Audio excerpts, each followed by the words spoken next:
What the fuck?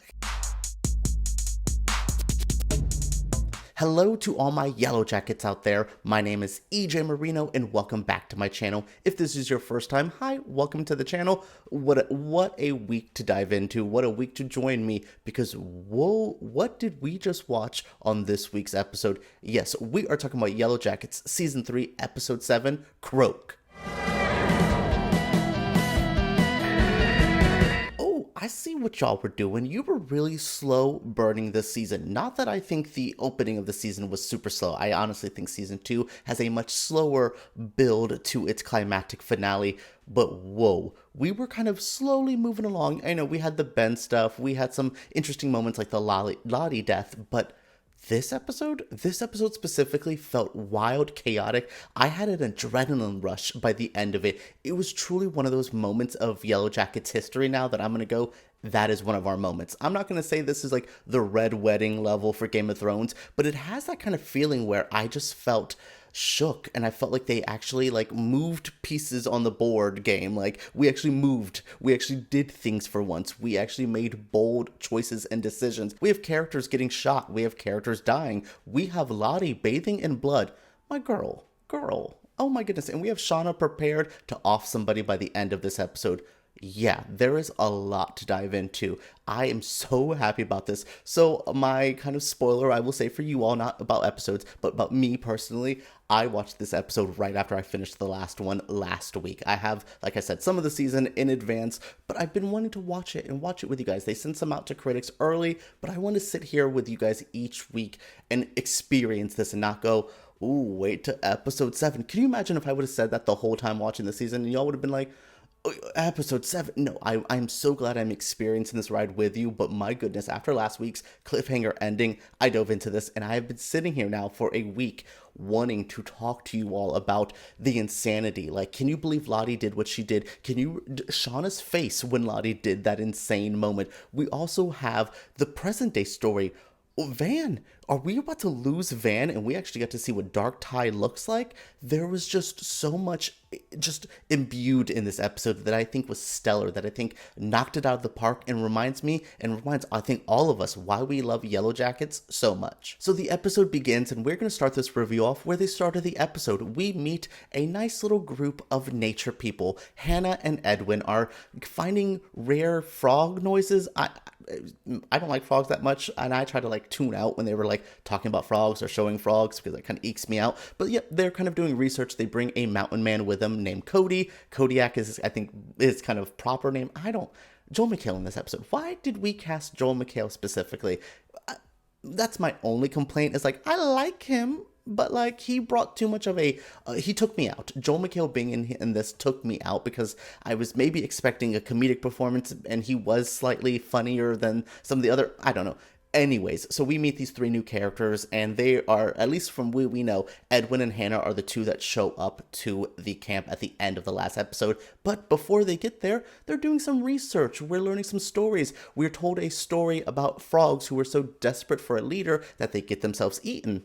Interesting. Maybe has something to do with our girls. Okay, cool. So yeah, we're just building up tension with them. Edwin and Hannah just don't really like Cody. Well, Edwin doesn't really like Cody. Hannah is really into Cody. So we're just kind of seeing this weird dynamic brew up. And for me, it felt like the first 30 minutes of a Wrong Turn movie, of a Texas Chainsaw Massacre movie, where you're like, oh, these innocent people are about to get murdered by the psycho killers that they run into. It's such a good setup to a horror film. And I thought it was great because by the time they get to that camp, things are wild. Yes, we know the girls were eating and feasting and celebrating and croaking, as we know now, along with all of the craziness, and Edwin and Hannah stumble upon them. Now, they're probably like, ooh, indigenous people of the woods? No, maybe we just, walk into it kindly. At least that's what Cody's suggesting. Edwin and Hannah are like, no, let's go do this. And I'm like, dumbasses.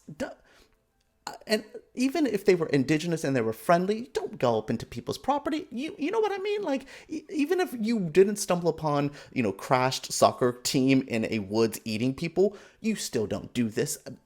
This was the most white people shit I've seen in Yellowjackets in quite some time. But yeah, they stroll up to here and it's instant like, oh, oh, what are we doing? You can see a couple of the girls, especially Shauna, and as we will see Lottie in a second, aren't comfortable with them there. So then they're like, oh, but then you see like people, specifically like Van and Nat, seeing their exit, seeing what's going to happen to them. And they're like, oh, but hey, sorry, we were eating people. We're trying to see them kind of form like, hey, what do we do? That we don't even get a chance to do that until Lottie whacks Edwin in the back of the head, kills him.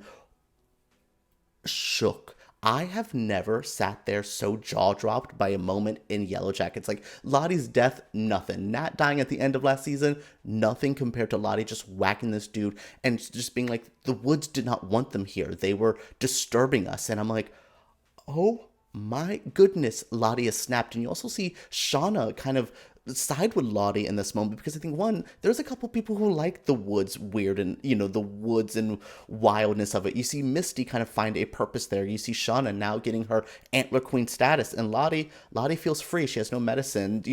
Her brain is as wild as it can be. So we're seeing kind of the split between the groups here. There is not enough time, though, to think before Melissa is shot. We are like, through the chest with an arrow. She is fine for the moment. They end up having to take it out of her. What a moment with Mari, other girl who looks like Mari, who's confusing me because I'm like, oh yeah, why are you here? What is that girl's name? Tell me her name in the comments. Like the other girl. Then there was another like black girl in the other scene too. I'm like, who were you? Like we keep adding girls, and I'm like, I understand we need to pad out the cast, but like, who are these people? Anyways, so yeah, Melissa is shot, and we're kind of seeing them have to deal with that side of it. But Edwin ain't running nowhere. Cody and Hannah have to run into the woods. They dumbassly split up as you would. Again, this is such a horror movie. This is so shaped and structured like a horror movie. And the girls also have to kind of split up into groups as well. Yeah, it's an instant kind of chaotic moment. It gets really confusing in the wood stuff, like who's chasing who. We end up getting Hannah. The crew ends up finding Hannah, and she has to be indoctrinated into the cult. I have no idea what we're going to do with Hannah by the end of this episode. Is she going to be the infamous pit girl that we've heard so much about? Who knows? Yeah, I was, there was so much attention, though, finding these people. And then we have Van and Ty going to the camp, finding the phone that's broken because there was a phone in the camp. Do y'all really care about the little fine details? But no, we see Van and Ty find this phone, it's broken.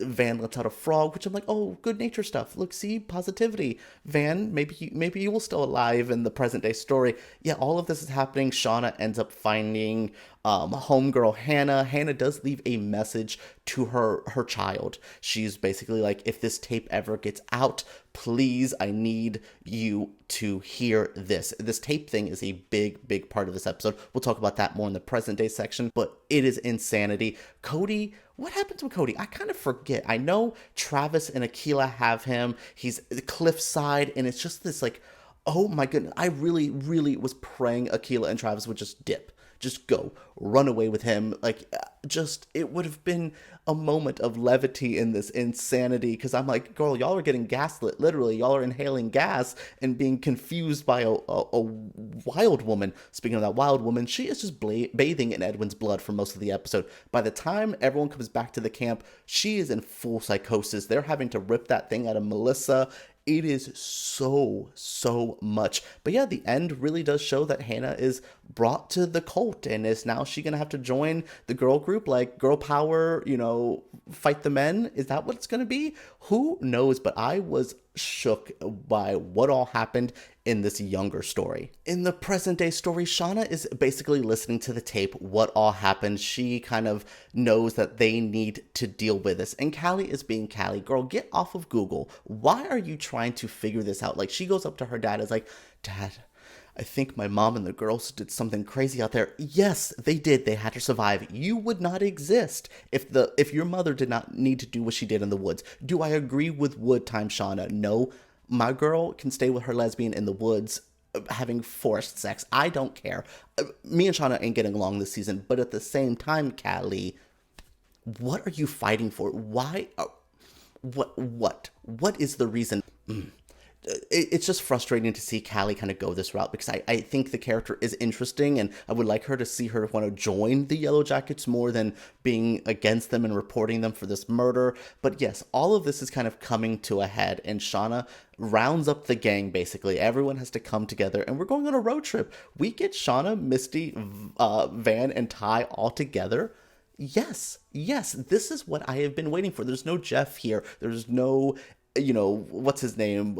Walter kind of creeping around and stuff. It's good. It's just the girls. Well, Walter does have a moment where he does text Misty some information about some hair samples, which we'll talk about that right now since I brought it up. We see that there is a DNA sample that matches Shauna on Lottie's dead body. Is that going to be Callie DNA? Is very interesting like that. Could that be Callie's DNA, that it's just so close to Shauna's that they're picking up on that?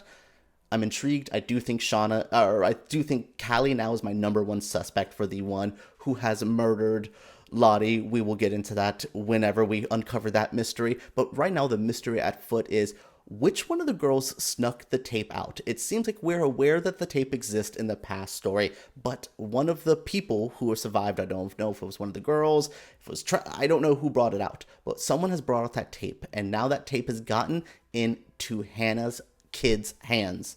Is that the person hunting everyone down? Is that the person who killed Lottie? What is going on? Are they just going after Shauna? There is so much interesting stuff happening now with this tape. Who is it? And Hannah's mystery baby. Is that who Hilary Swank is going to be playing? Is that our final reveal for that? Is she not Melissa or Walter not Walter? Yes. Do you know the theory that people think Melissa transitioned into Walter? If Yellowjackets wants to go there, that is some Amelia Perez. I ain't touching that with the 10-foot pole kind of conversation, but that would exist as a story. But where does this mystery person land? It's so crazy because this whole stuff is wild. We're seeing so much investigation stuff. Van, though, we have to stop the investigation and the mystery stuff because Van gets very, very sick, puking up blood. Her cancer's there. All the girls find out about the cancer. She has an interaction with Dark Ty, and I'm like, what is going on with Van and Ty in this episode? It was strange. It was surreal. It definitely felt like it added more to that supernatural element. But as all of this is happening, Shauna dips, gets her knife, and says, I'm going to be visiting somebody. Who is that somebody? We will have to find out next week, and I'm excited. It could be Hannah's child. It could be Melissa. It could be her daughter, and her going up to her daughter being like, oh, so why did you have to kill Lottie? So there's so much information here that could be could digest. My brain is on fire. This episode broke me in the best possible way. Ooh, a longer review than normal for Yellowjackets. That's what happens when an episode like this inspires me this much. I had a blasty blast watching this episode and talking about it with you all. What was your favorite moment? Is this one of your favorite Yellowjackets episodes ever? Because it will rank up there high for me. This is what I've been waiting for. Craziness, tension rising, plot twists and turns, and another good cliffhanger ending. Yellowjackets is on fire right now. What did you all think of this episode? What did you think of my review? Share your thoughts down in the comments below. Give me a thumbs up if you did enjoy, and make sure you guys subscribe to my channel and also my other channel, Flickering Myth, for more videos just like this. Alright guys, let's talk about this wild episode of Yellowjackets right down here.